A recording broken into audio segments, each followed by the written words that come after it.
It's the Caleb Show once again. Welcome to Off the Hook Sports with Dave Hooker. Dave is actually on vacation this week, taking a much-needed vacation before we ramp up our July coverage with SEC Media Days and recruiting and preseason just around the corner. With college baseball winding down, this was the time to do it. So for this week, or not the whole time, but at least for today and Friday, and hopefully a couple other segments throughout the week, Caleb Jarreau and I will be doing the show together. I'll also try to have a couple of guests on for you each day. Jarreau, how are you doing this morning? I'm doing good. The Caleb and Caleb Show is back. How are you? Pretty good. That's right. The Caleb and Caleb Show is back. I would say that we held it down pretty well last week. Did you enjoy Omaha? I'm glad I got to come home and sleep a little bit, though. Yeah, that's true. Yeah, you did. I guess go home. Were you guys going to stay if Tennessee had won? No, the next weekend? We were not. But luckily, I thought ahead of time that Tennessee would do what they did. I just thought they would. I thought they'd end up losing to Wake Forest and not losing to LSU, but they lost either way. So, kind of worked out. Yeah, true. You didn't get much of a tan. Hey. Dude, it was hot though. It was like hot, windy. It's very unpleasant. Oh, I'm sure. Let's get started. Portions of the program brought to you by Craven Wings. They give you great wings, never frozen, always fresh. Try the fantastic Sauce 87 after our own Jacob Warren. We're going to dive in today now with regular athletic calendar sports over for Tennessee. It's all about recruiting for football. And Tennessee's had a bunch of big recruiting weekends, and they had another huge one this past weekend, a bunch of official visits. It was their final recruiting weekend in June. And it seemed like there was a lot of, excitement from the prospects who did visit over the weekend. Jarreau, you want to go into a few of those? We have a post from Jarreau. We have a few posts from Jarreau, actually, about Peyton Lewis visiting. Also a bunch of other, Peyton Lewis reaffirming his commitment, and then a bunch of other commitments over the weekend who really stood out and really made their presence felt on social media. Jarreau, let's dive in on that. What do you have for us? Yeah, this weekend was a pretty big weekend in terms of just like peer recruiting. So obviously up on offthehooksports.com right now is an article with Peyton Lewis talking about how he was trying to peer recruit another running back, Braylon Russell, who was visiting this weekend as well. And he said Coach Mack called him and Russell Thunder and Lightning, and he wants both of them kind of in the backfield together next season. So that was big for Lewis. And this weekend was also big for a lot of other guys. I mean, you had Boo Carter on campus who was peer recruiting as well. You had a couple other commitments on campus that were peer recruiting. And then the biggest thing from my point of view, and we've talked about this before, is getting those big four-star offensive linemen. So you've got, Bennett Warren was on campus this weekend, and that was his first time seeing Tennessee, and he really enjoyed it. So getting him on campus, finally getting him to look at campus, a Texas lineman, he's, 6'7", over 300 pounds, getting him to look at campus and see it for the first time kind of opens up a door for Tennessee to get in there and recruit him. Right now, it seems like he's probably leaning towards an A&M, but he's also taking his final schools also included Oklahoma and Michigan. So for him, getting on campus for the first time, I'd say it's probably one of the biggest visits this weekend. Before we had you on the last time, Tennessee hadn't picked up Max Sanderson yet. They hadn't picked up Jordan Burns. They did pick up Boo Carter because they picked him up over the weekend. But obviously kind of a big recruiting weekend for that.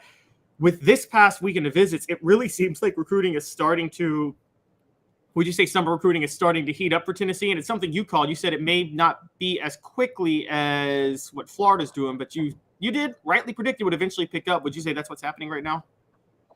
I would say so, yeah. And another thing with Tennessee is their official visit, their big weekend was the last weekend of the month. So the recruiting dead period started today, and Tennessee had their big official visit weekend this past weekend. So it's kind of – I guess if you want to talk about recency bias, they're the last campus all of these prospects saw before going into July and, making their decision. So like a Bennett Warren is probably going to decide sometime in July. You've also got Ronan O'Connell, another in-state offensive lineman that Tennessee is really big on. He's probably the top offensive lineman on their board right now. He's expecting to decide in July, and it's going to come down to between Clemson and Tennessee. So really not seeing guys jump and commit early in June, Tennessee targets was better for the Vols because they hosted this big official visit weekend, the last weekend of the month. So I'd expect a lot of decisions, whether they're Tennessee's way or not, to come down in July. And then obviously there's a couple battles that'll probably run into August, and a lot of kids like to decide right before their senior season so they can get that off their chest and just go play football. So I'm sure we'll see a couple August decisions as well. So let's talk about a couple of guys that kind of had something to say on social media. One of them being Elijah Rushing. I believe he's visiting actually. Did he visit this past weekend or is he visiting this weekend at 5-star edge rusher? He visited this past weekend. So this was their last official visit weekend of June. Okay. So you write that he has visits or he's visited Oregon or has visits with Oregon, Notre Dame, Arizona, and UCLA. I mean, edge rusher, the guy comes from Arizona. Edge rusher is a position where Tennessee has loaded up on talent, but it seems like one where they're able to, even though they have defensive woes, they seem to be a pretty good appealing school for edge rushers because you can rack up stats in Tim Dink's system. What are your thoughts on Elijah Rushing? Yeah, he seemed to really enjoy the weekend. And like you said, Tennessee is a very friendly offense to edge rushers, especially if you don't have your hand in the ground. They also often have like a sort of outside linebacker-esque position that Rushing is interested to play in Tennessee as well. 6'6", 235 pounds from Arizona, like you said. He's one that Tennessee's really the only SEC school on his board, and they'll have to go and get him from the West Coast, away from the Pac-12 schools like Oregon. And I guess if you want to call UCLA, it's basically a Pac-12 school, even though it's not in the Pac-12 anymore. It's got that same culture vibe sort of deal going on there. But he's a guy that had a really good visit, loved it on social media. He's spoken highly of Tennessee before, and he's the number 3 edge in the class. So Tennessee's in there battling for him. It's just a matter of if he wants to leave the West Coast and come to Tennessee for him. My experience with these things is it always stands out a little bit if a school if there's one school that's not connected to the other schools in the running. That typically means there's something they uniquely like about that school. There's a vibe they get with that school alone, which is a really good sign for Tennessee if he's willing to leave.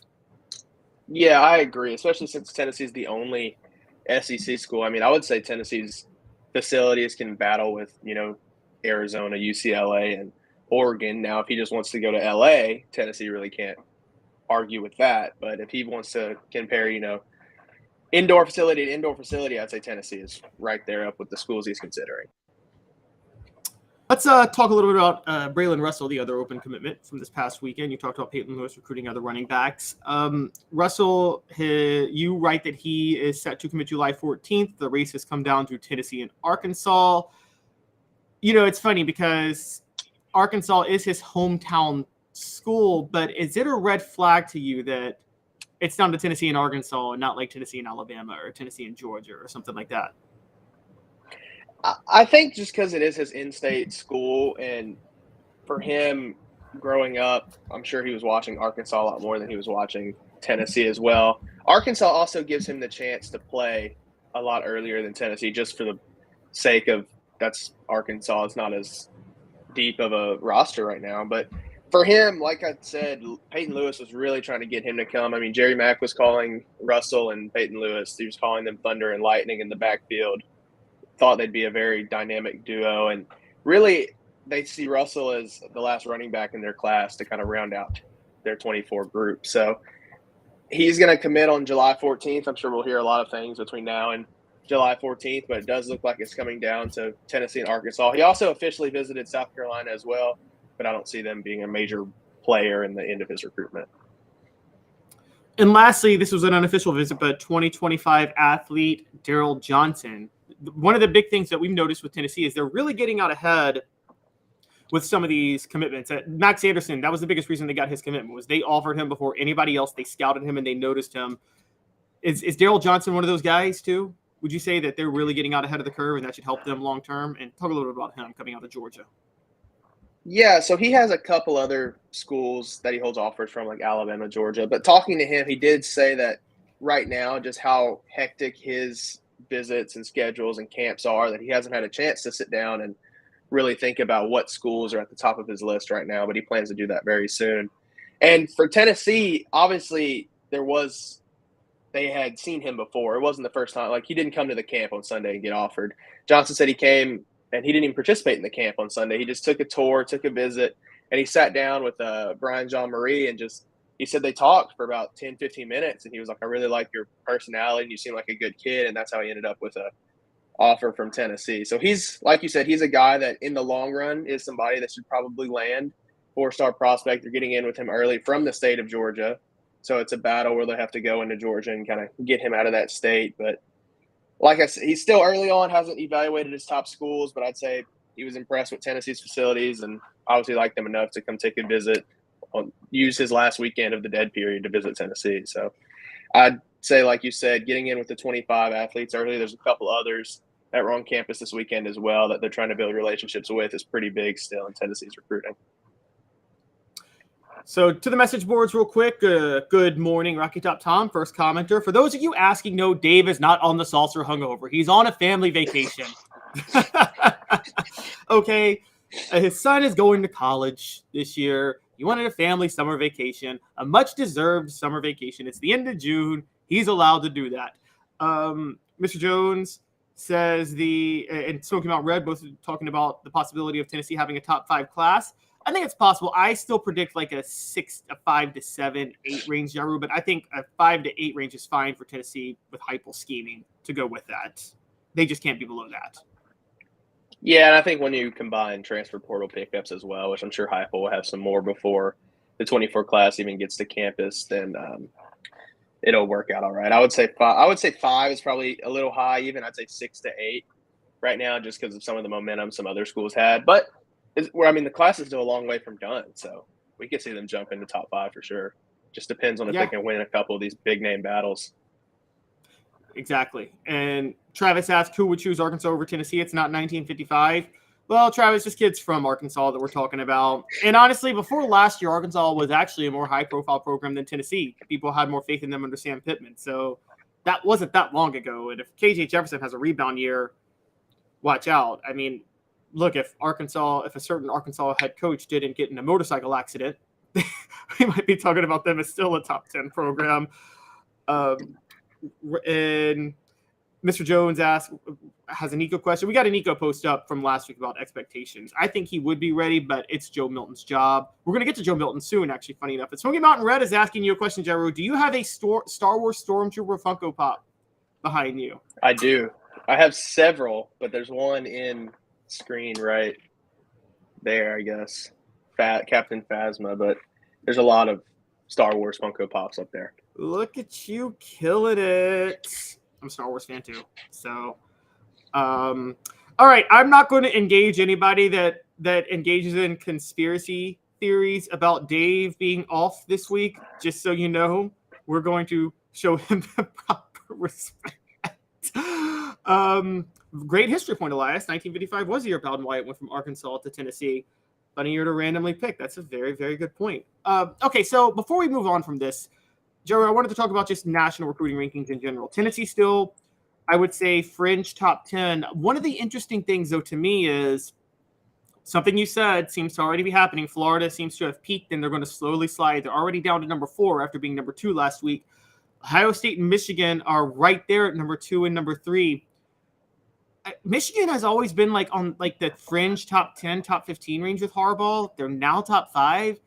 Do you see this as a permanent fixture with them under Harbaugh? What changed, would you say, with the program?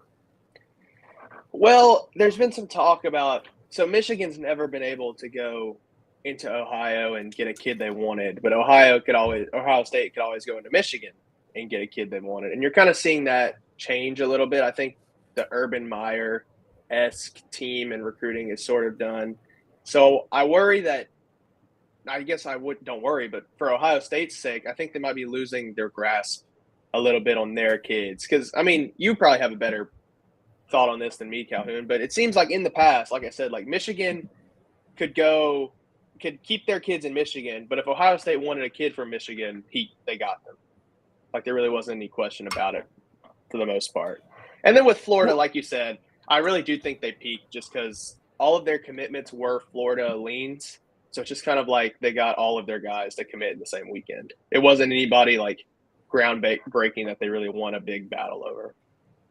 Yeah, and Dave and I talked. We both have a bit of a conspiracy theory that there were probably guys that were going to commit later. And after the 2 decommitments, Billy Napier didn't want the narrative out there that he was losing control over the program. So he probably asked him, hey, guys, can you go ahead and commit now so we can get a little bit momentum reversed? As for yeah, Michigan, but now you run into Oh, I was going to say, now you run into the problem of you don't have your commitment stretched out. So they might not have another commitment for a couple months. Yeah, exactly. As for Michigan, Ohio State, I look at it the reverse. I'm not so sure Ohio State goes into Michigan and gets Michigan kids easily. I just think Ohio is a better recruiting state than Michigan in general. So Michigan can't win a championship by just closing its borders and staying in state. Ohio State can. Ohio State, Georgia, and LSU are the three schools that can do that because they have no competition in them. The goal for Michigan was always to be able to go into high, but you're right. They had trouble going into Ohio and getting a few kids. And I think, the questions are starting to come up about Ryan Day and what he can do. He's lost to Michigan 2 years in a row. And and that could be an issue long term. Another thing we're seeing is Penn State is really closing off Pennsylvania more than they have in the past this year. And that's keeping them in the top 6. Look, I know divisions are dying, guys, but at least, before divisions were to die, if they weren't in 2024, there's a really good argument that the Big Ten East would be the toughest division in college football, not the SEC West, given what's going on in the Big Ten East with recruiting right now. And Notre Dame's number 5, but honestly, I think that's a volume class. Dave and I talked about this last week. That's more of a volume class than it is actual real talent, we would argue. And that definitely holds true for Stanford, who's somehow in the top 10. But yeah, and whenever you talk to like Ohio State people about if they're starting to like lose recruiting battles to Michigan, Ohio State people say, Ohio State didn't want that kid. He wasn't high on their board. But you look at some of these guys, I just put up Michigan's class, like Ted Hammond, a 4-star defensive lineman from Cincinnati. Luke Hamilton, a 4-star interior offensive lineman from Avon, Ohio. A 3-star offensive tackle from Lakewood, Ohio. Like, these are kids that used to be just locks for Ohio State, like you said. And now, all of a sudden, they're starting to go to Michigan, and Michigan can start strengthening their – because they're, like you said, they're always fringe top 10. We're not saying Michigan recruited poorly. But now they can start taking that fringe top 10 class and adding some big guys from Ohio State – or big guys from Ohio, some 4-stars, some highly ranked 3-stars. And now, all of a sudden, you have 23 commitments and your class is third ranked on 247 Sports. So they really are making that jump from, I would say, like you said, fringe top 10. I mean, they have a 4-star Jordan Marshall from Cincinnati, Ohio, a running back, like top 100 player in the class. So they're making a jump from fringe top 10 to top 5 with Ohio kids. Yep, exactly. Portions of the program brought to you by City Heat and Air Conditioning. City Heat and Air integrity matters. City Heating and Air Conditioning. It's phenomenal. Might need some love on your HVAC unit with the weather really, really hot right now. Some people will tell you to replace it, but you may not need to. Go to cityheatandair.com to find out. City Heating and Air Conditioning. Moving on, a certain Tennessee quarterback kind of made a bit of a name for himself at the Manning Passing Academy this past week, to no surprise of anybody. It's everything we expected. Joe Milton consistently showed off his big arm, and he wowed Peyton Manning. And according to Milton, they have a pretty good connection, he and Manning. Jarreau, what do you make of this? Do you think this is anything to read into, or is this just everything we knew was true about Joe Milton, that he just wows everybody with his big arm and what he can do? Well, I think the biggest thing for me was that he has like a sort of mentor-esque relationship, kind of, it seemed, with Peyton Manning, which Peyton Manning is probably the best quarterback to come through Tennessee, should have been a Heisman winner, and now he can coach up Joe Milton. He was in the NFL forever as well, so even if it's not necessarily on the field stuff, he can help Joe Milton with some of the off the field stuff that comes with being a quarterback, like studying plays, stuff like that, being the big guy at Tennessee. So what stood out to me most was not that, he threw the ball 70 yards, because that's just expected at this point with Joe Milton. The thing that stood out to me most was how Manning talked about how he talks to Joe often and really likes Joe. So, I mean, you basically have a very good quarterback saying, yes, Joe will be successful.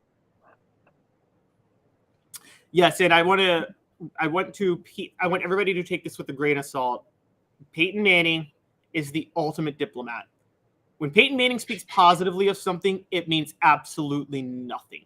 Okay, Peyton Manning's not going to sit there And when everybody's thinking that Joe Milton's a good quarterback, he's not going to sit up there and say Joe Milton's horrible. He's never going to criticize people. He's never going to criticize a program. That's not what Peyton Manning's going to do. I guarantee you, you do an interview with Peyton Manning, ask him about every member of that camp. Every single quarterback at that camp was great because that's how Peyton Manning operates. So I'm with Jarreau. I think it's more just having the connection with Peyton should help. And there's some certain things he can learn. But again, you have to take this with a grain of salt too, because Peyton Manning, his way of coaching at the Manning camp and the Manning Passing Academy and the way he learned was in a pro-style offense, the whole pocket presence, the 3-step, 5-step drop. For him, for lack of mobility, jabbing your feet. Heupel doesn't want the big drop back with Joe Milton. Heupel, or any quarterback for that matter, his system is quick, 2-step drop, quick read, make the throw.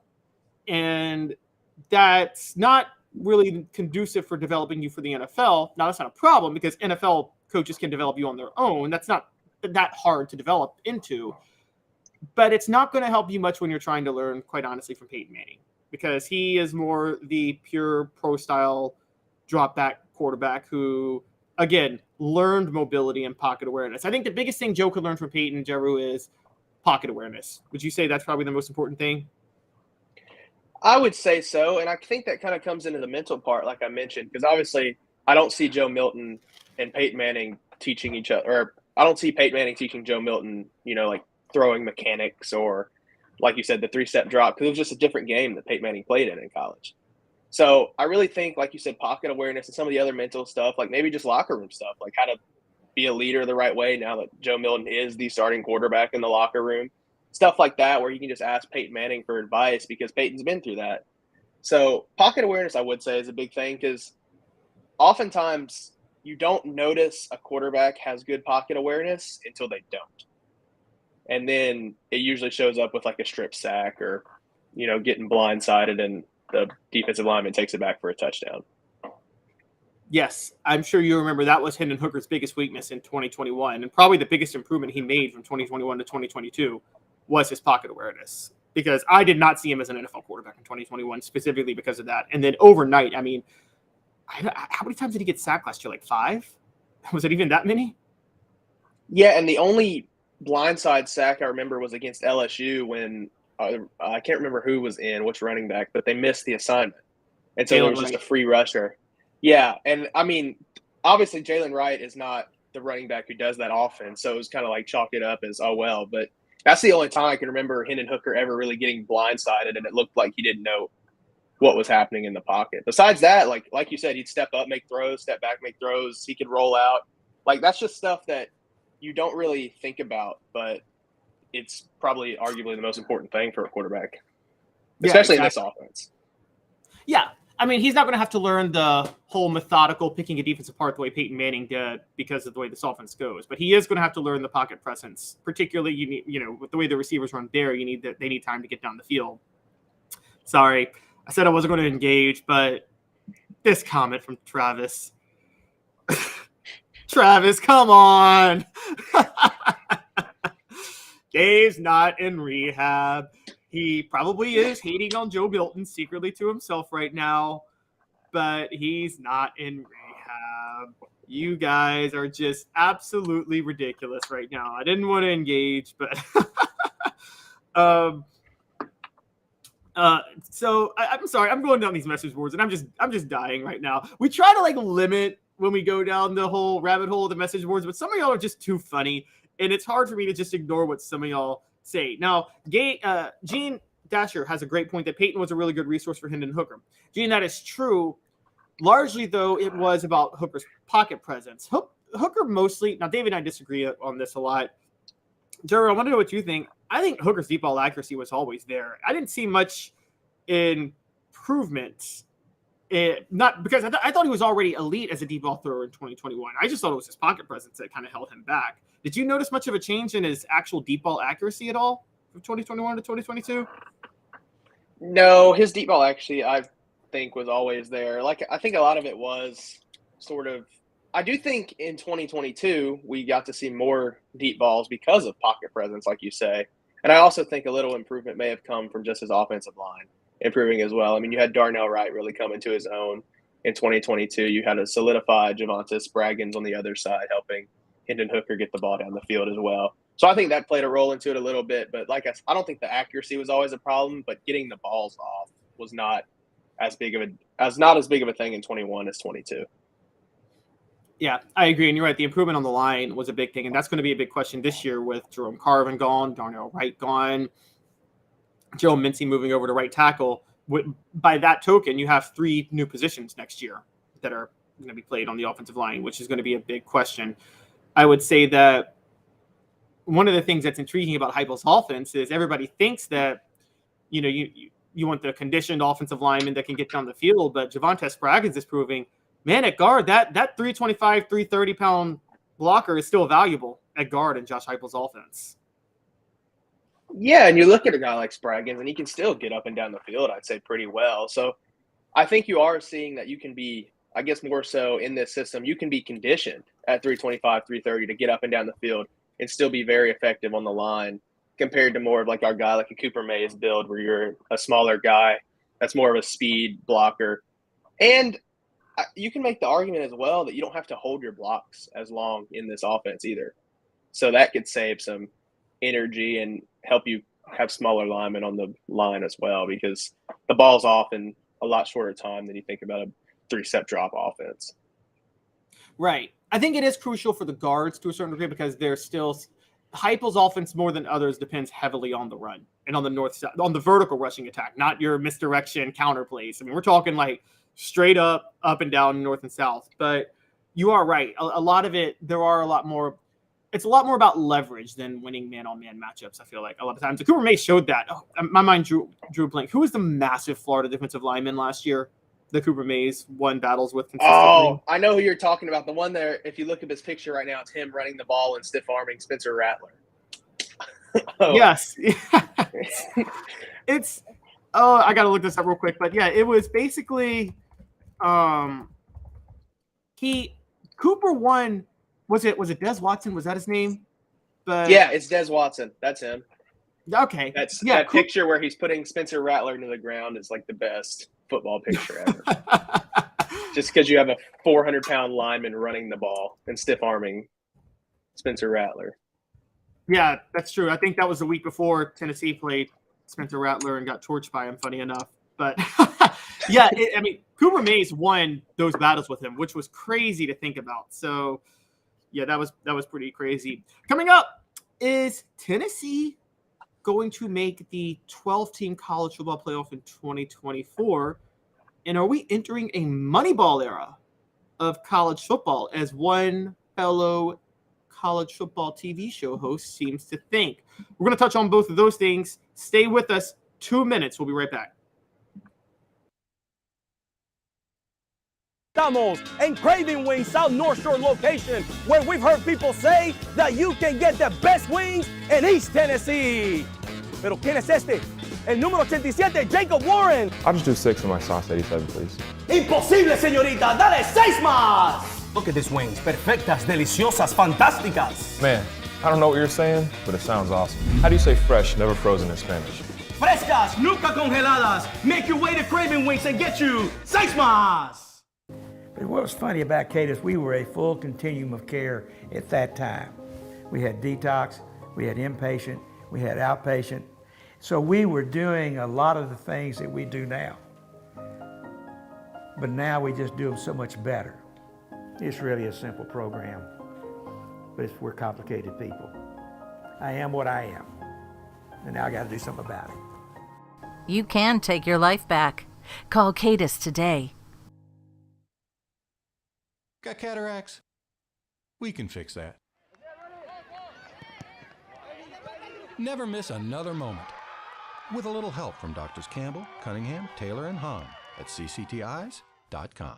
Do you want to own the more that owns every job? Then get to Vassey Lawn and Garden in Cleveland and get you a Toro. I'm David Vassey, here to talk to you about Toro. With a Toro Zero Turn, you'll get more out of every minute and you'll reach the finish line faster. At Vassey's, we like to say, no matter if you're mowing 3 acres a week or 11 lawns a day, homeowners and business owners alike find confidence in equipment they can trust from top to bottom. Vassey Lawn and Garden, Highway 60 North in Cleveland. Man alive, it's worth the drive. Our family has been creating jewelry since 1986, each piece unique with a story all its own. I'm Rick Terry with Rick Terry Jewelry Designs. I'm a jeweler, and I want to be your jeweler. We're grateful that you chose us to be Knoxville's best jeweler. My family and staff look forward to serving you. So please come see us. Kingston Pike and Campbell Station Road in the heart of Farragut, and downtown on Gay Street, right next to the Tennessee Theater. Welcome back. We got a few interesting comments. Let's see what we're going here. Mr. Jones, a shot at Nick Saban losing his mind after the muff punt was a pretty awesome snapshot. Yes, it was. That's going to be one of the most legendary moments in Tennessee history. Travis has a great point. ESPN showed the Orange Bowl this past weekend. The game was a lot closer than the score indicated. Clemson played hard, but defense really shut him down. Cade, Klubnik's parents were indeed in attendance, by the way. Yeah, Jarreau, it's funny. I kind of think Milton's performance in the Orange Bowl was a bit overrated, honestly. I think Clemson was playing a bare defense most of the time, and were testing him with the middle of the field and left it open. And there were a lot of drives he didn't finish on, for being honest. I think you can make an argument either way. I just like, at this point with bowl games that aren't the playoff, I don't think we can take much from them at all. Yep. Totally. I mean, sorry. Because, I mean, no, I was just going to say, like, Joe didn't have his best weapons either, realistically. No, that's a fair point. It's just the way, I mean, sitting out bowl games now, I just think you really can't take anything from it. It's basically a glorified spring practice at that point. Yeah, they're basically exhibitions, which you were a little young during this, but I'm sure you know it being a Louisiana guy, but Jamarcus Russell became a number 1 draft pick because of what he did in Notre Dame in the Sugar Bowl all those years ago. But I was like, then, you know, after a month off, you can never judge you should never draft a quarterback because they have what they do in one bowl game that has no championship implications after a month off. That's just not the best way to do that. Or even worse, Zach Wilson's pro day.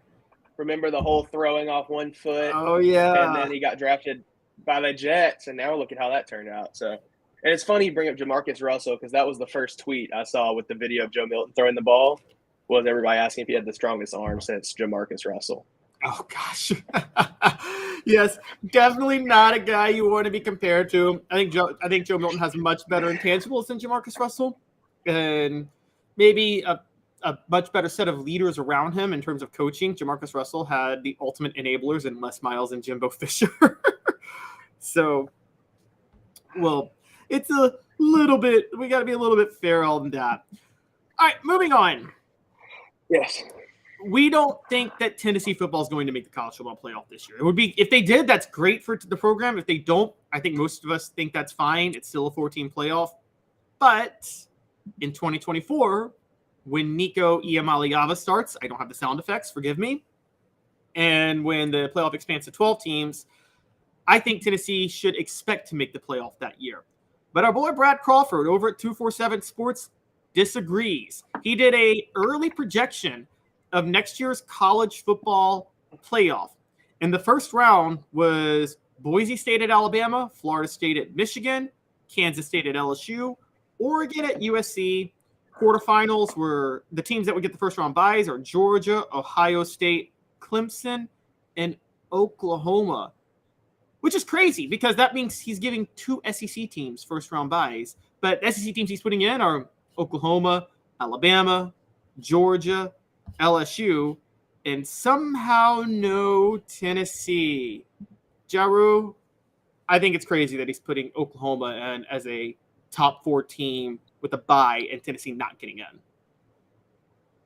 When you first sent me that, I was wondering if there was a limit to conference teams that I didn't know about. Because I find it hard to believe Tennessee wouldn't be a top 12 team. Just even if you were playing quarterback, Calhoun, I think they could swing a top 12 team with the offense. Nonetheless, like you have a 5-star quarterback tailor-made for the system, and you're saying that Tennessee's not going to be in the playoff, I do think it's crazy as well.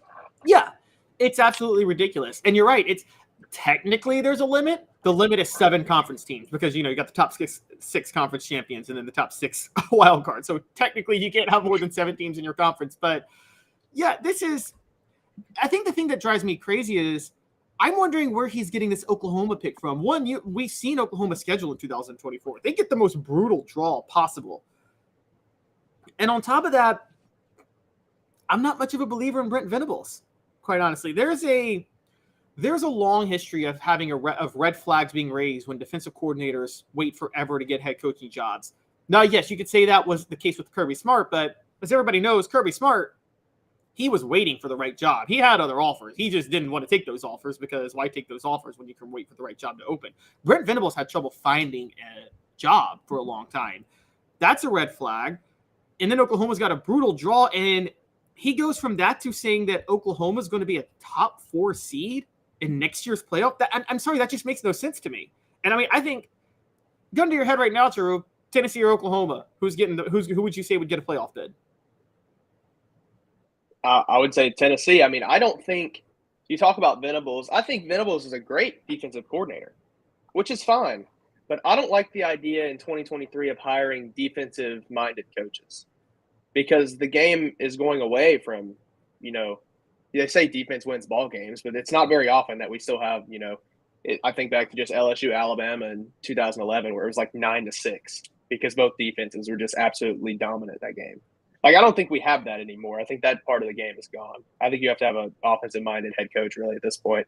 Yes, Kirby Smart's an exception, but he's also not – he doesn't turn away from the offense completely like I feel like Venables has at Oklahoma. Like, I feel like Kirby Smart still influences his offense to some extent. Here's the rule with defensive versus offensive coaches. If you're going to have a defensive coach – then you can only win with Jimmys and Joes, not X's and O's. Like, you have to have better Jimmys and Joes than everybody else because defense is run by talent. I mean, last year, Tennessee, Georgia. Tennessee had the schematic advantage, but Georgia had the Jimmys and Joes on defense, and there was just nothing Tennessee could do no matter how much Josh Heupel schemed with his offense. You're not going to get Jimmys and Joes on that level at Oklahoma. You're just not. I mean, it's a good job. You can't get what Georgia or LSU or Ohio State can get. So, yeah, you need more of an offensive mind at that point. And, yeah, I just think it was ridiculous that they had this idea of Oklahoma getting in there. I understand Boise State because you got one group of 5 teams going to be getting in during this new system. I will say Florida State and Clemson both getting in. Sorry, don't buy it. I don't think the ACC is ever going to have more than one team get in. And honestly, with the SEC and Big Ten getting as loaded as they are, I think you're really cheapening the integrity of the college football playoff if you put multiple teams from other conferences in. Honestly, I think, Joe, between me and you, I don't know how you feel, but I think the SEC and the Big Ten should be the only conferences that should be allowed to have multiple teams in 2024 because it's just going to be so loaded. I think the ACC could swing a second team. I just don't see it being Florida State. That one's kind of strange. Because am I missing something? Does Florida State have a lot of momentum right now that I just haven't? Do I live under a rock? Sorry, what were you going to say? Because if you told me to pick a second ACC school right now that might have a chance, I would say if Miami rebuilds their roster, they might have a chance in 24. I don't see Florida State going from where they are right now to a 12-team playoff. It is hilarious you say that because I've been ranting about that. Dave will tell you for 2 months now. I've been on the soapbox that Florida State's the most overrated team in all of football. They went 10-3 last year. And remember, Mike Norvell was borderline on the hot seat. Remember, went 5-7 in 2021, and he was on the hot seat, and they went 10-3, and there's this idea that he turned it around. But just in case you're interested, Jarreau, yes, they beat LSU, which was LSU's first game under Brian Kelly, and that was the flukiest game of all time. LSU should have won that game. If they play LSU at the end of the season. Yeah, LSU's kicker forgot to do his one job. Yes. Kick. Exactly. If they play at the end of the season, that's a blowout in LSU's favor. And LSU wasn't ranked. So Florida State played 3 teams that were ranked at the time. Wake Forest, NC State, and Clemson. Guess what? They lost all 3 of them. And they went 10-3. It's not a good group. No, not a good group at all. Their best win was the only team they beat that was ever ranked all year was LSU. And again, that was at the beginning of the season when LSU was unranked, and that wasn't the same LSU team that beat Alabama weeks later. So it's laughable to me that people are this high on Florida State. I think it's because they did very well in the transfer portal this offseason, but Jarreau, we're going to start seeing this get exposed this year. People are really hyping the transfer portal in terms of building up talent. It doesn't work the same as in recruiting. There is still a chemistry factor that you can't just throw a hodgepodge of talent together and immediately maintain what you're doing. That's why I think what Josh Heupel does with the transfer portal is so good. Because you think of like a Dante Thornton. Tennessee has recruits that can play wide receiver, but they were missing that third, fourth guy who they need to be able to play right now. You go pick up Dante Thornton. He's capable. You throw him on the field. He can go. You think of a John Campbell. Tennessee needs offensive line help this season. So they go out and get an offensive lineman who they can put on the field right now. Same thing with Andrej Carrick. You don't see Josh Heupel building his program with the transfer portal. You only see him filling needs with it. Because let's say even if Tennessee missed out on every wide receiver in the transfer portal this cycle for some reason, you still had a couple guys on the roster you could probably put in that position and still be successful. I don't think – I'm with you, especially in sports like football or basketball where chemistry – basketball especially you saw with chemistry where it's like the utmost importance. You can't build a program with the transfer portal. I just don't think it works. Yeah, you can't. You have to get – you can get a couple of weapons in where you need it and maybe even a quarterback, and then that's where your advantage. I mean, let's talk about last year. Everybody underrates the reason Tennessee was so successful last year is they returned so many starters from the year before. They had such a level of familiarity playing with each other, honestly. And that outweighed whatever they got in the transfer portal, which they got some help. And you're right, they got help this year. But, yeah, I agree. Heupel's done a much better job going about it. I'm looking at these teams that they're saying are going to get ahead of them, and I'm with you. Florida State is probably – I don't know which one annoys me more between Florida State and Oklahoma because, quite honestly, neither of those Oklahoma I don't get, and Florida State to me is the most overrated program. I think Mike Norvell is going to – the bottom's going to fall back out of this year. He had one flash in the pan going 10-3 with a very, very easy schedule and a very, very bad ACC this past year. A couple other people he has. Kansas State is a projected team, but again – you got to have a Big 12 champion in there because of the whole 6 conference champions in this 12-team playoff. So Kansas State's in there. LSU, I understand. Oregon and USC. Oregon because you got to have a Pac-12 champion, and it can't be USC because they're going to be in the Big 10 at this point. And then, yeah, Georgia, Ohio State, Michigan. I get all those. Clemson, fine. But I think that's probably the only way you consistently see 2 ACC teams is if Clemson gets upset in the championship. Yes, exactly. Because then you have to put 2 in. Because you assume that Clemson will stay Clemson and still be, top 10-ish, 8-ish every season, whether they win a championship or not. And if they go in the ACC championship and just get upset or, like y'all talked about before, maybe they decide to rest their starting quarterback for the ACC championship. Because why would you want to risk an injury a week or 2 before the playoff and then they get upset? I bet that's an easy way you can see 2 ACC teams every season. But what if, or most seasons. Okay, so but let's think about this for a minute, though. And this is something that we kind of we can't really ignore. Clemson's undefeated going to the ACC championship game. And Alabama has 3 losses. And I don't know if I'm sure you've seen it, right? Their schedule next year is brutal with who they play. I mean, they got all the rough draws. Didn't they? I think they got Georgia. Did they get Georgia? I'm trying to remember if they got Georgia or not. But I want to say they did because they tried to, their strength of schedule argument. Right. Sorry, I'm pulling up their strength of schedule now just to see. Okay, here we go. Yeah, so Alabama's playing Georgia, at Tennessee, at LSU, Auburn, which will be better next year. And honestly, even non-conference, they're playing at Wisconsin, which don't sleep on them with Luke Fickell there. With that schedule, Alabama loses 3 games. Clemson's undefeated, loses the ACC title game. Jarreau, I don't think any serious person would put Clemson in over Alabama at that point. And people would say that's Alabama bias or Nick Saban bias, but look at their schedule versus Clemson's schedule. I guess it would depend on where the losses come and how bad. Because that's one of the things where we saw it a little bit this past year where with TCU, like at some point, I guess you have to factor in the eye test. Like, does Alabama go to Neyland Stadium and lose by 40, or do they lose by a field goal? Do they go to Wisconsin and lose by 40, or do they win by a touchdown? Stuff like that where 3 losses by field goals is a lot different than 3 losses by, multiple touchdowns. Yes, that's true. But and so you're right. They do have to actually make them games, which I think we all think they will. But I think Wisconsin, Georgia, Tennessee, and LSU are all better than every single team Clemson's going to play in 2024.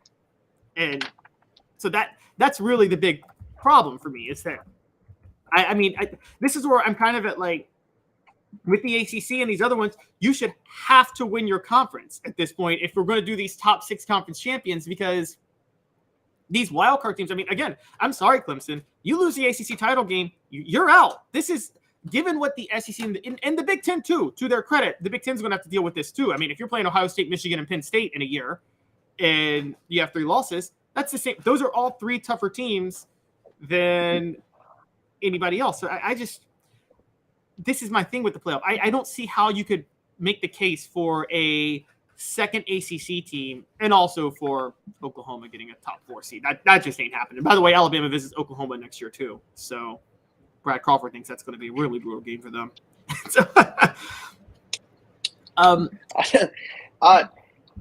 The 12-team playoff will probably end up causing more arguments than the 4-team playoff does, just over the fact that you'll have, like you said, if Clemson goes undefeated in the ACC against, NC State and Duke, and then loses in the ACC championship and has to get an at-large bid. There's just some stuff like that where it sucks from Clemson's point of view because now your season ended because you lost 1 game, but that's just the way it is. They get to play Boston College, and Tennessee gets Georgia and Alabama.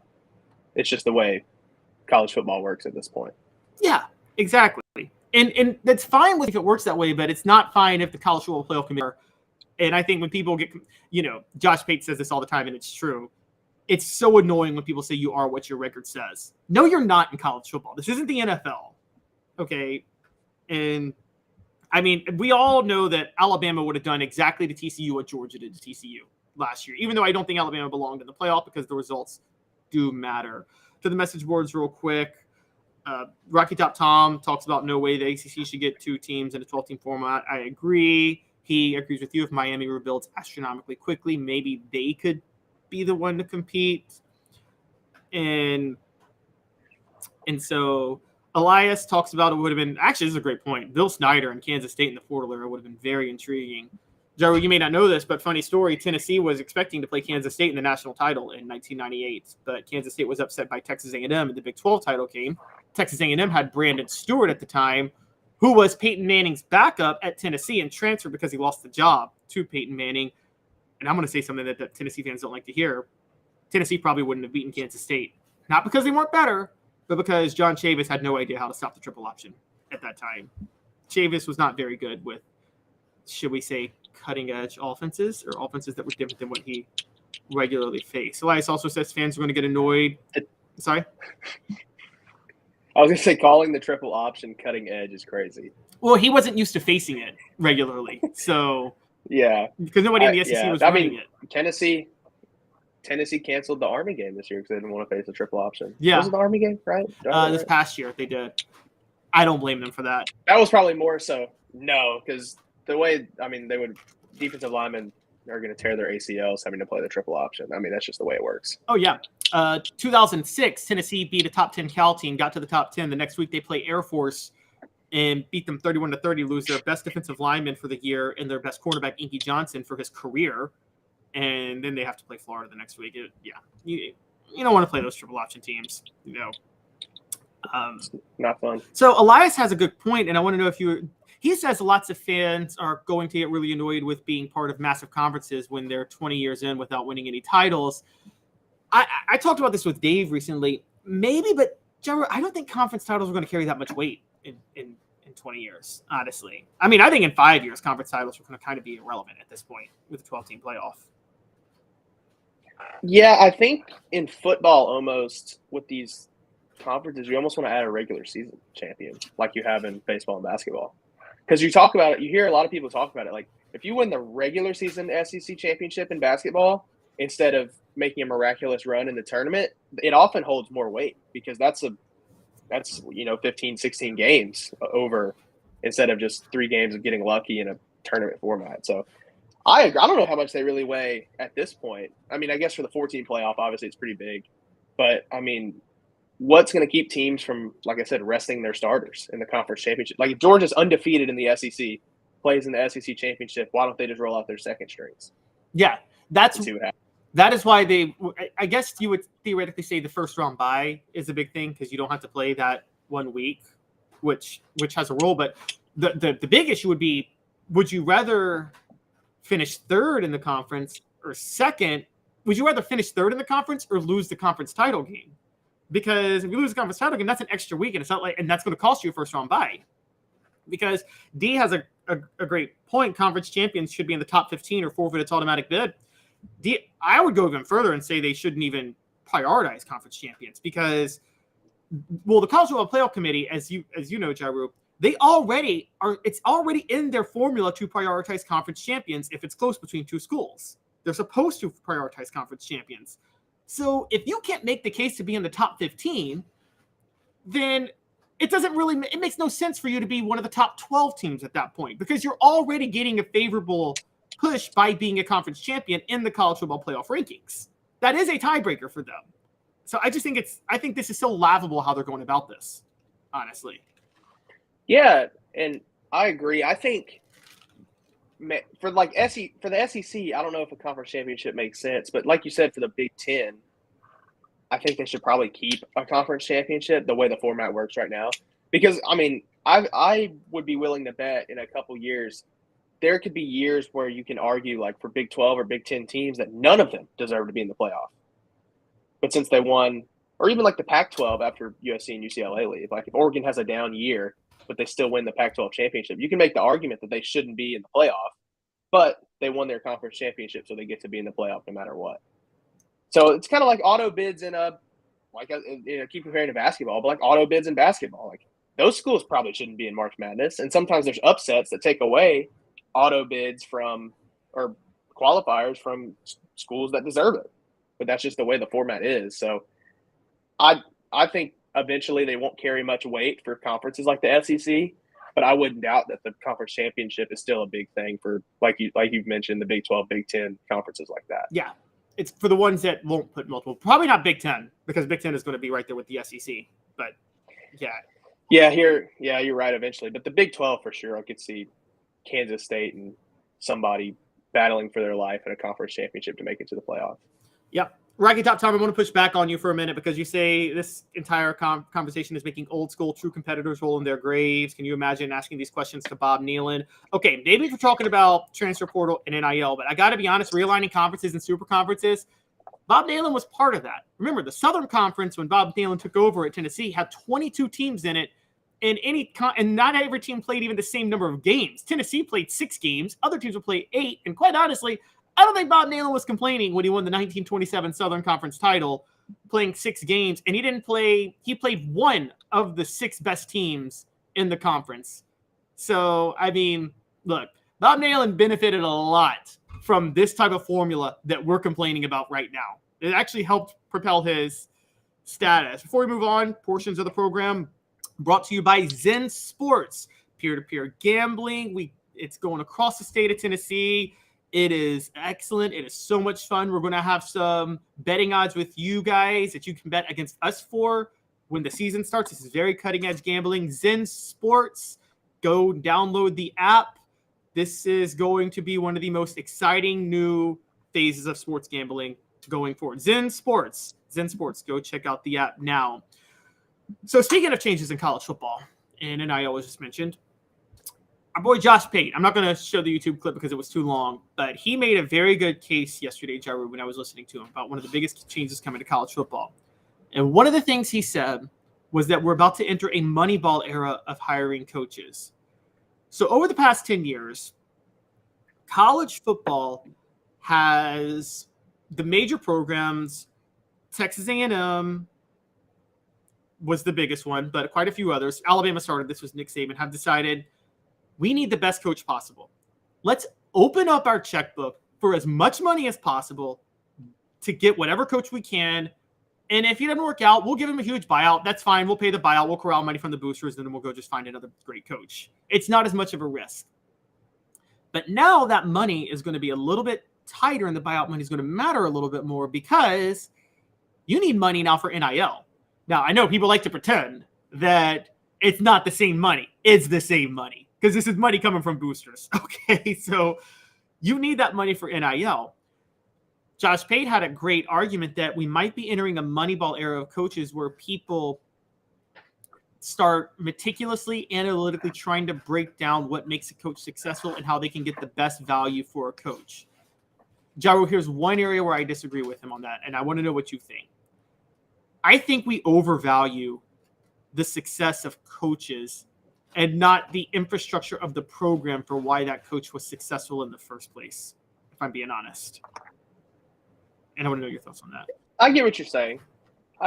But wouldn't the coach be the one building the program and the infrastructure at most places? I mean, I know y'all make the argument like LSU, Georgia, Ohio State, it doesn't matter, which is true.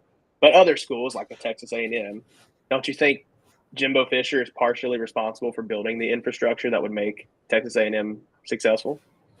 I'd have said that 10 years ago. I wouldn't say it now. I'd say that, quite honestly, look, there's a baseline, and Jimbo Fisher, I think, is below that baseline. And the baseline is pretty high. It's a pretty high bar to meet. But I think that if you have a good coach there, not the best coach in the world, but a good coach, I think NIL and the infrastructure of Texas A&M would allow you to win championships there because they just open up the checkbook for any player they want to try to get. So I think the problem is Jimbo Fisher just had an offense. I get what you're saying. The first thing that comes to my mind when you talk about the Moneyball approach is that, and LSU's coaching search is what came to my mind as well. You pay a lot of money and you get a big name coach like a Brian Kelly, and then your boosters donate more money because they're excited for the brand name coach.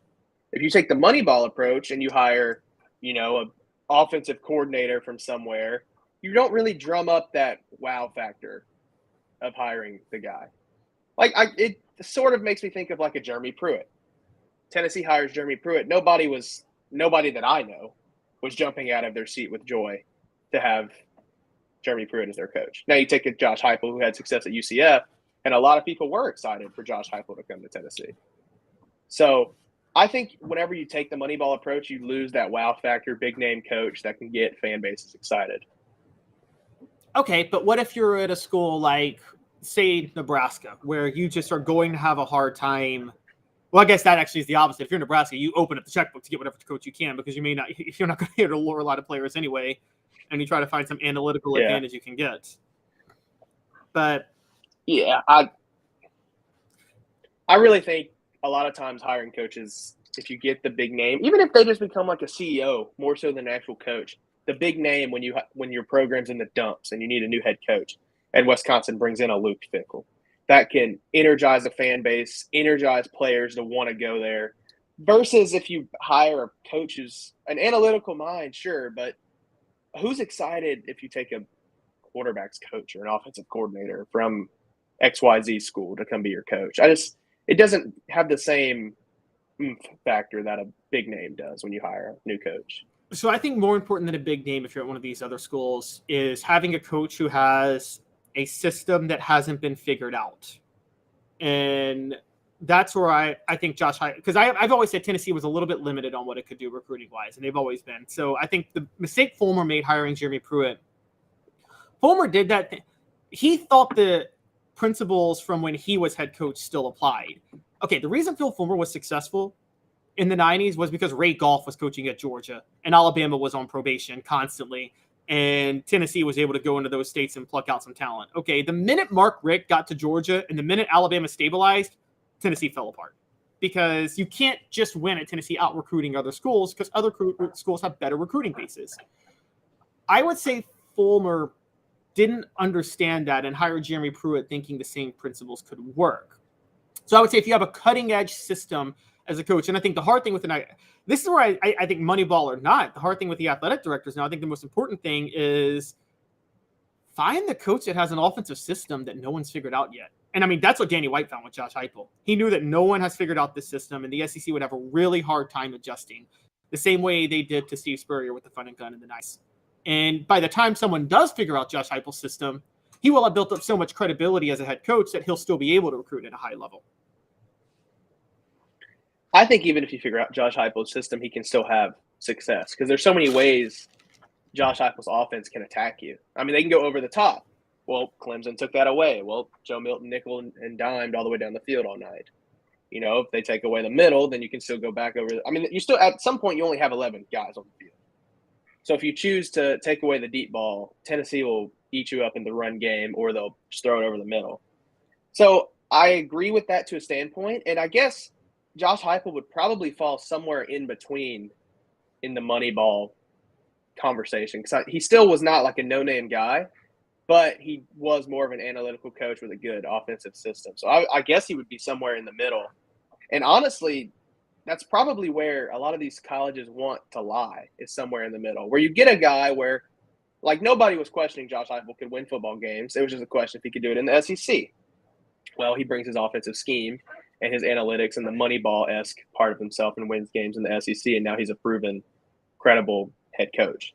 So I guess now that I'm thinking about it, like, my best argument for this would be somewhere in the middle, where you get a guy who isn't a no-name, but isn't like a Nick Saban, but also brings in some of those analytical pieces like you were talking about, like maybe an offense that hasn't been figured out, or even if the offense has been figured out, an offense that can have success.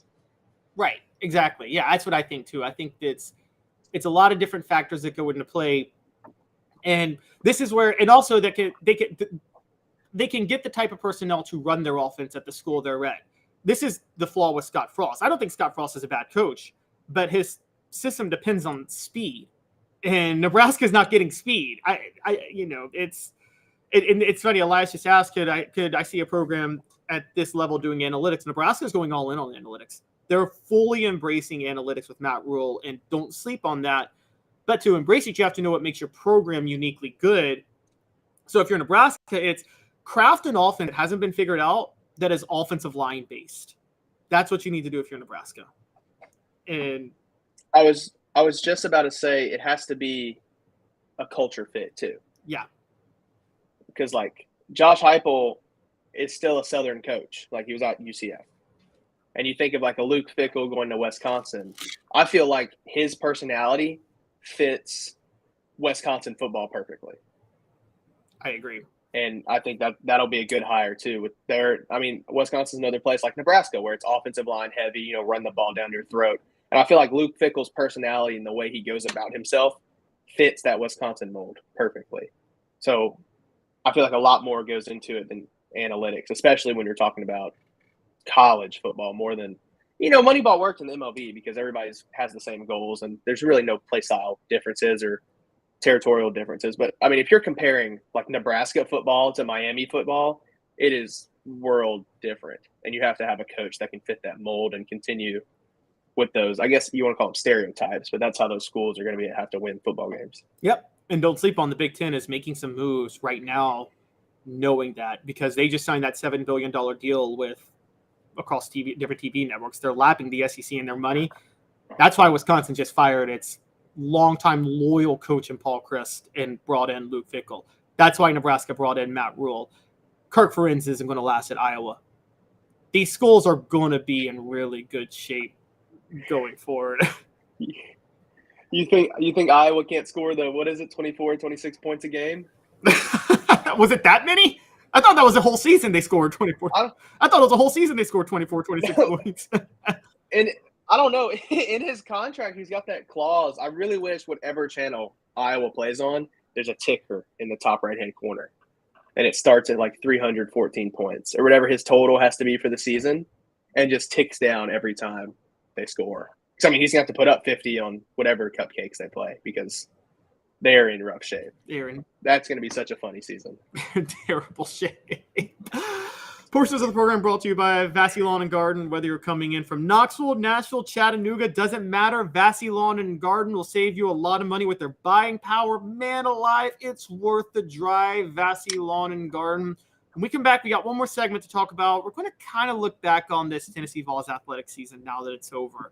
One of the most successful in Tennessee history, but didn't walk away with any championships in any major sports. So is that a bit of a letdown? Find out when we return. Sun, sand, and salt water, the beach is a very relaxing place. Unless you wear contacts. Ow! Open your eyes to the best the beach has to offer with LASIK vision correction from Campbell Cunningham Laser Center. Ah. Hi, Mike Davis here with City Heating and Air, reminding you to always dare to compare. Our team provides quality local heating and air service, installation, and maintenance across East Tennessee. We use only the best equipment like American Standard heating and air conditioning for your residential, new construction, or commercial needs. Honesty, dependability, and customer satisfaction have been the cornerstones of our business since 1961. City Heat and Air. Dare to compare.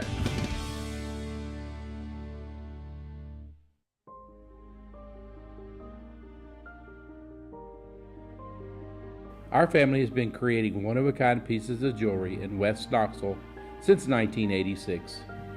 Each piece is a combination of unique processes that bring your idea to life.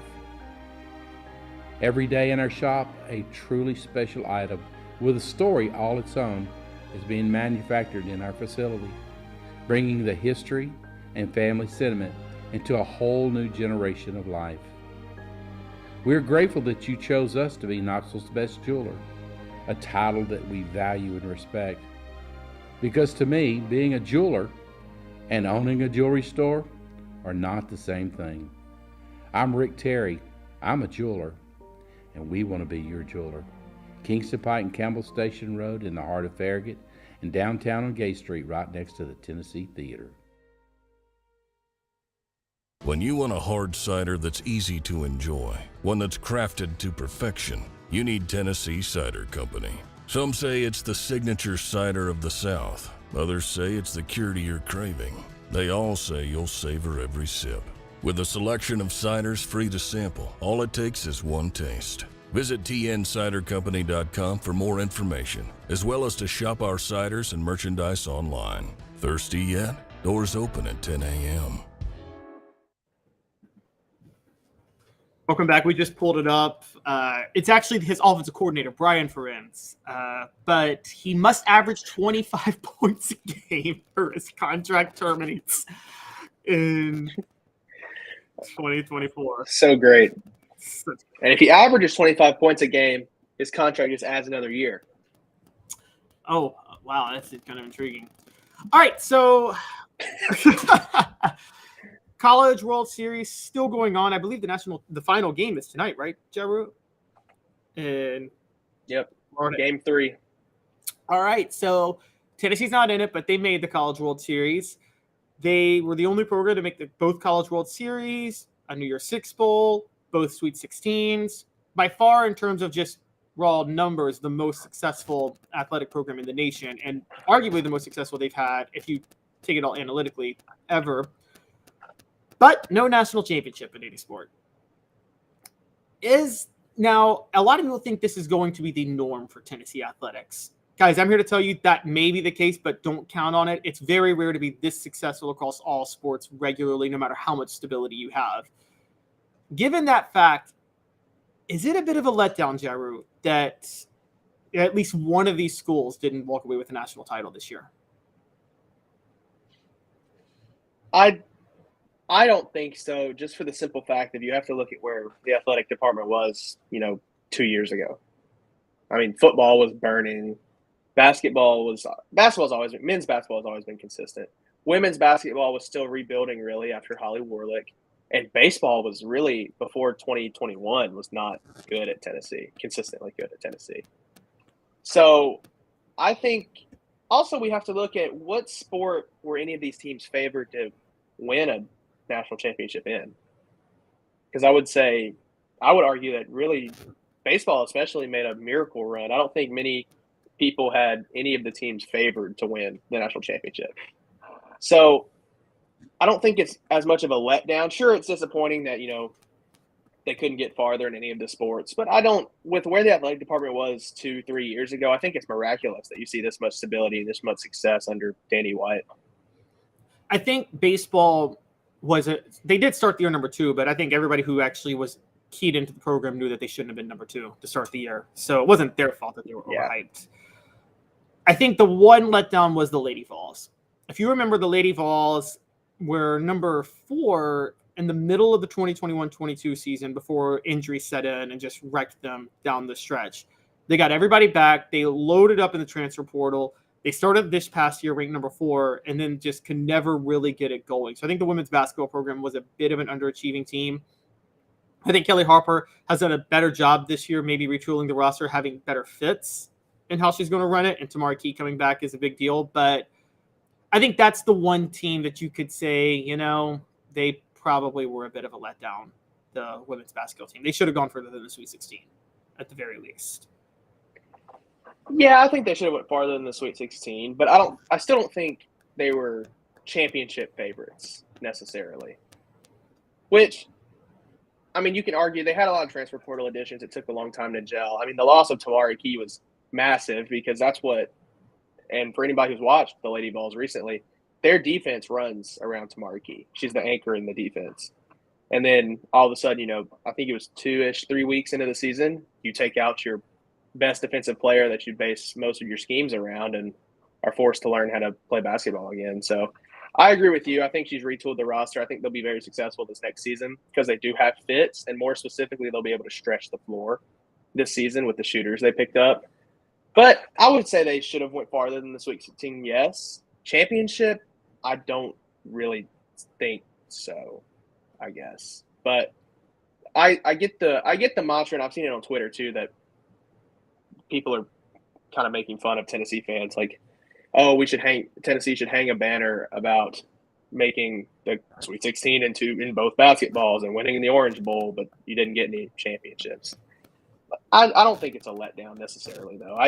I still do think taking like the culture of Tennessee recently into consideration, then really what happened this year with athletics finally having stability is very good for the future, I would say. So the first program to win the national title among these sports will be men's basketball. I'll go. You're going men's. I think Rick Barnes can get it this season because he's also retooled his roster and they can also stretch the floor this season. And you bring back veteran leadership. So I feel like for next season, I would say men's basketball probably has the best shot. It's funny. Honestly, either basketball really. Because both teams are going to have a lot better roster. I think both coaches are capable. It's just a matter of making the jump and getting it done. It's funny you say that. I think I've noticed that Rick Barnes seems to be – this is the first time in his career. It looks like with what he's gone after in the transfer portal and recruiting, looks like he's changing his philosophy for the first time in his career. I mean, he's not going for those big defensive wing guys anymore. I mean, he's got one, but he's really, you're right, trying to stretch the floor with shooters. And And if they can stretch the floor, that can be a very dangerous team. And as long as Zakai Ziegler gets healthy, I don't think many people expect him to be 100% at the beginning of the year. But if you can see him kind of get back into his form and start passing the ball to some of those shooters in SEC play and using some of his playmaking skills and actually hitting guys who will knock down threes, that team will be pretty successful. Right. And it's interesting on the women's side. This is no knock against Jordan Horson, but I just never thought she was a fit for what Kelly Harper was trying to do. You know, Kelly Harper likes to play inside out and stretch the floor. Those slashing guards that drive to the basket, that's not really what Kelly Harper wants in her system at all. But, you know, she tried to tool it around Horson. I think she had a hard time over 4 years doing that. I think there were games where Jordan Horson played how Horson should play, and Tennessee had success. But then there were games where Jordan tried to be a guard a little too much. I think my thinking, and she's had success in the WNBA now, and like she's going to have a good career, obviously, with her numbers she's putting up with the Seattle Storm right now. But my thinking was always Horson couldn't find that line of when to pass and when to go up for the layup. So, because, I mean, they were obviously like, you could watch the games and be like, wow, if she would have kicked it out right there, that would have been a good play. Or, wow, she should have went up with that. So I think in the WNBA now, she doesn't have to worry about her playmaking as much, and she can be more of that wing-type slasher guard. And she can really kind of let herself play a little more. They had Jordan Walker was a good point guard last season, but they never really had that true Zakai Ziegler-esque guard. that was a threat to shoot, play make, or drive to the basket, which is really what I think they needed. Yep. And so you're not confident baseball can get back to the CWS next year? We talk about, so you were talking about earlier, Chase Burns in the transfer portal, right? And we got some news on that. Yeah, he hasn't gone. There's been some people who say he's gone officially, but he's not in it officially yet. But I would say that's a high possibility right now. From everything I've heard, he was very upset with the move to the bullpen halfway through the season. So he'll probably end up in the transfer portal. Where he'll end up, I have no idea. But I don't know why he was seems upset. like a He move was to the so much portal better. for him He was so much better in the bullpen than he was starting. Yeah, his ERA was like 11 when he was starting. So I'm not really sure what the – and I'm sure – I mean, Tony Vitello would be dumb not to try to start him again next season. So it's not that he's – I highly doubt Tony Vitello told Burns that he's forever a bullpen pitcher at Tennessee. That just doesn't make sense with Burns' skill set because nobody's coming out of the bullpen with 4 pitches. Yeah. You know, you usually have you have a fastball slider guy, not a Burns guy where he can throw 4 pitches basically for strikes. So yeah, another thing, baseball is a lot of luck based. Oh yeah, baseball's totally luck based, but that also could increase their chances of winning it because just get in and anything happens. It's the biggest reason baseball is the one sport where the expanded postseason in Major League Baseball is stupid. It's so dumb because baseball's so luck based that I think you need to limit who can get into the postseason and put more value on the regular season in baseball than any other sport, honestly. Well, and the MLB is a little different because it's 7 and 5 game series. The worst for college baseball luck base is think about Clemson. So Clemson goes 13, 14 innings with Tennessee, loses by 1. Well, now they're 1 game away from their season ending. They have to wake up the next morning and play Charlotte. Their pitcher has a bad game against Charlotte, their season's over. There's no, game 3, let's go back. That's just it. So that's what makes college baseball such a unique sport is because there's really no room for error. And there's if a couple balls fall Tennessee's way, I mean, they could still be playing right now. Yep. Or if Auburn learned how to play baseball and didn't lose their super regional, Tennessee could have went home 2 weeks ago. I mean, it's just, there's so much stuff with baseball. It really takes a lot of things to go your way. And I think Tennessee baseball will be good next season. They're bringing a lot of good freshmen, and they're in with a lot of transfer portal guys right now competing to land them. It's just I would not bet on baseball to be their first championship. So the first national champion is going to be on the hardwood, according to Jarreau, not on any field, as far as we're aware. I would think so. If you're just looking at now, if you want to talk 24, 25, 26, and obviously you have Nico, but I would say in this next season, your best bet is probably on the hardwood. Yep. I think I'm probably with you on that. Portions of the program brought to you by Campbell, Cunningham, Taylor, and Kahn. No contacts, no glasses. You can have LASIK surgery. They have great local vision care in East Tennessee. Campbell, Cunningham, Taylor, and Kahn. For Caleb Jarreau, this has been Caleb Calhoun. Again, Dave's on vacation this week. I will not engage any of your conspiracy theories on the message boards unless they're really, really funny. So you have to have a good one.